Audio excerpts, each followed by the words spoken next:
At nandito po si Ma'am Christine May para ereklamo yung kanyang ex-live-in partner dahil sa ginagawang paninira umano sa kanya sa Facebook at gusto niya rin po itong masampahan na ng kaso. Ma'am Christine, magandang hapon. Ay, good afternoon po. Okay lang sa inyo makita on cam? Okay po. Nasabi na po sa inyo? Okay, sige. Okay po. At least, pinapaalam ko lang po sa inyo. Sige. So, bakit niyo po inireklamo yung inyo pong boyfriend? Ex-live-in partner ko Ex-living po. partner? Anong pangalan po niya? Wawi Flores po. Wawi Flores. Opo. Okay, ng Shackle Band. Opo. Bakit niyo po siya nireklamo, ma'am? 6 months na po kaming hiwalay. Tapos, everyday niya po akong hinaharas. Inaantay niya po ako sa labas ng office namin, sa labas ng bahay ko. Tapos po, everyday din po siya nagtatext na papatayin niya ako, sasaktan niya ako, pamilya ko po at saka mga kaibigan ko. Tapos, nagpo-post po siya sa Facebook ng mga paninirang puri po na pokpok daw ako, balasubas. Bakit niya po ginagawa yun? Gusto niya po kasi akong bumalik sa kanya, sir. Tapos, hindi naman po ako babalik sa kanya dahil po binubugbog niya po ako. Tapos, addict pa po siya. Tapos, masama po yung ugali niya. Parang inaalipusta niya po ako. Okay. Nakapag-file na ho ba kayo ng reklamo sa mga kinaukulang PNP o NBI o naisumbong niyo po sa management yung kanyang mga pinagagawa? As of the moment po, nakapag-file na po ako ng criminal case ng RA 9262. Okay. Pero nangingi po sana ako ng tulong sa inyo, sir, kung pwede po yung sa harassment niya po sa akin at saka yung pagsa-cyberbully niya po sa akin. Kasi po pipiestahan po ako sa Facebook ngayon. Sige, yung cyberbullying po, kayang-kaya po natin yan.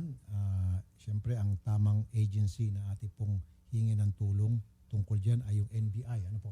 Pero bago natin makausap yung NBI, kausapin natin si Wawi Flores. Andyan na ba si Mr. Flores ng Basis? Wala. Pero yung manager, si Alvin Llaneta, ito bang manager ninyo? Opo, si Sir Alvin po. Hanggang ngayon, manager pa rin ho ito Opo. ng Shackle. Kayo pa, member pa ng Shackle? Hindi na. Hindi po. Hindi na. Andi, si ano pala, si Wawi. Si lang. Wawi po, active po siya sa Shackle po. Sige po. Mr. Llaneta, magandang Ang hapon po. pakiusap ko doon sa tumawag sa akin, ibigay sa akin na number para i-forward ko yung number ni Wawi. Hello sir. Sir Alvin, Mr. Llaneta. Opo. Si Rafi Tulfo po ito, Mr. Llaneta. Magandang hapon po, sir. Yes, sir. Yes, sir. Live po tayo sa Radyo 5 at sa Action TV, Channel 41. Sir Alvin, alam niyo na ba Yes, sir. itong problema laban kay Mr. Flores? Actually, nakikita ko lang yan sa mga post nila. Pero hindi ko talaga alam kung ano pinag-umpisahan yan. Pero kakilala ko yung babae na yan. Kilala ko din si Wawi. Opo. So, alam niyo na ho pala yung problema, yung ginagawa niyang pangaharas, pananakot, pambubuli, nitong si Wawi kay Hindi na po ko Miss nakakaalam Meiko? buong grupo. Kaya lang siyempre ayaw ko makialam din naman sa mga ganyang problema. Kasi pang kanila lang dapat problema na susunod yun eh. Oh, pero still, sir, dahil bit-bit ho ni Mr. Flores ang pangalan po ng banda at pangalan po ng inyong kumpanya, hindi ho ba nakakasira din ho yan? Nambubuli ho siya, nangaras po siya ng kanyang ex-girlfriend. At saka isa pa, sir. Actually, sinabi ko na yun kay Wawi, yung tungkol sa ganyan. Oh, Pero ako naman kasi hindi ko alam yung mga ibang post niyan. Hindi ko alam kung ano mga pinapopost niyan. Kasi parang hindi naman ako always lagi nakakita kung ano pinopost hindi nyo niyan. ba siya, sir, pwedeng awatin kasi sasampahan na ho siya ng kaso? Ha? Actually, sabi Cyberbullying. sa akin ni Tintin yan at saka inopen na sa akin ni Wawi na sasampan daw silang kaso. Sila na yung nagdalawa nag-uusap eh. Sila nag-uusap tungkol sa kaso na yan. Binanggit lang sa akin yan minsan sa akin ni Wawi. Sabi ko, di kayo lang bahala dyan. Well, kahit papaano siguro, sir, meron kayong magagawa by convincing him, Mr. Flores, Apo. na itigil na niya muna for the meantime. Baka magbago pang isip ni Miss Christine. Apo. Diba, humingi siya ng Apo. patawad, mag-usap sila, total may pinagsamahan naman sila. Baka magbago pa isip ni Miss Christine, hindi na itutuloy yung demanda. Kaya po kami napapatawag Opo, sa inyo. actually, Kasi kapag ganito, nagmatigas sir, ho siya, baka ang naman... side kasi ni Wawi tungkol sa ganyan, Opo. hindi yata nakikipag-cooperate yan kung ano pinag-uusapan nila doon sa properties na hinahabol ni Wawi.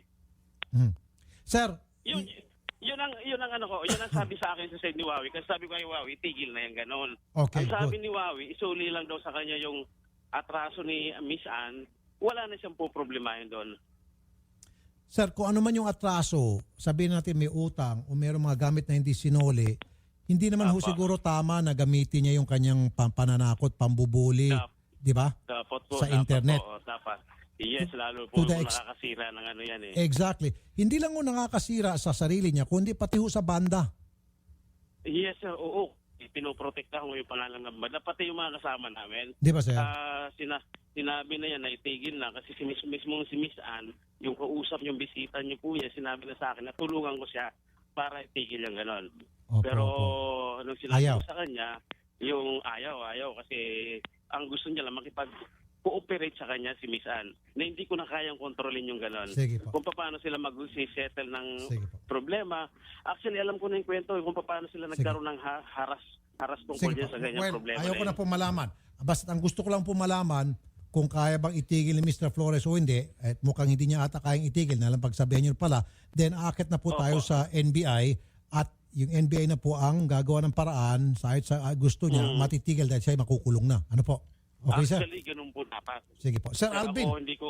Sige. Opo. Sir Alvin, maraming salamat po sa pagtanggap ng aming tawag, Sir Alvin, ha? Magandang hapon, Sige sir. po, sige po, sasabihin ko ulit sa kanya yung tungkol sa ganyan. Maraming salamat, Sir Tulfo. At kahit paano, kung ano yung pinaka-the best na according doon sa reklamo niya, kung anong mga basehan tungkol sa ganyan, dapat yun masunod. Sige po. Sir Alvin, Kasi ako personally, hindi ko na kaya si Wawi eh. yes, sir. Pati Yes, sir. yung buong banda, pati yung ibang grupo ng banda, alam ni Miss Ann yan eh.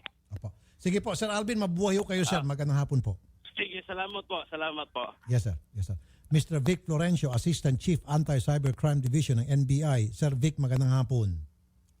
Sir Rafi, magandang hapon din po. Sir, narinig naman po yung hinaing ni Ma'am Opo. Christine. So, pakitulungan na lang po. Ang tigas na ulo daw talaga nitong si Wawi Flores ng Basit Siakol Band.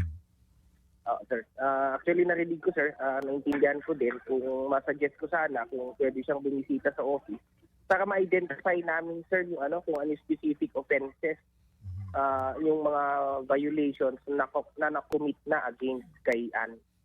Okay, sige. Sige, bukas po, sir, sasamahan po namin dyan sa inyong tanggapan, Sir Vic. Sige sir, hintayin po namin sir, hintayin po namin. Salamat po. Mabuhay ko kay Mr. Florencio. God bless po. Thank you, sir. Salamat po, salamat po. Sige, Ma'am Christine. Isa sa mga reporter namin na babae sasama po sa inyo para makapagsampa ng formal na reklamo sa NBI. Isa-search po muna at pag-aaralan yung mga ginawa niya, mga pambubulit, pananakot, kung anong katapat na kaso noon. May kalalagyan po siya. For Sige sure. po.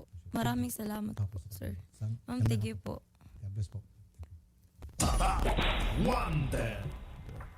Be sure to come back. Use 5 everywhere. Copyright 2016.